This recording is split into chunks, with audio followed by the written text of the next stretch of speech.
Hello everyone, this is Just a Dad. Today I'm going to do a review on these confetti poppers. So these have multicolors in there. You can see everything is in there right there. You don't want to open that up. Now this is a spring that's going to pop that out. And you're simply going to turn, you're going to hold this, turn this in that direction. It's not loud, but it will kind of scare you. It's a spring that pops out. Here we go.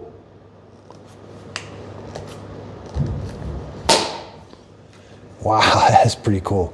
So there's the spring. There's about how much confetti comes out. This is what the confetti looks like. It's like a metallic, different colors.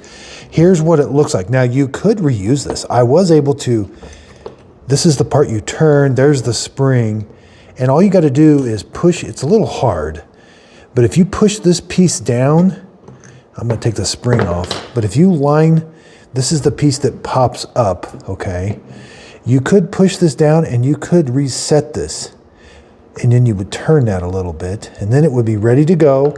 You know, even the thing did pop off here, the piece of, you could tape something over that because it would pop it out. But I think it is reusable and it's not very loud.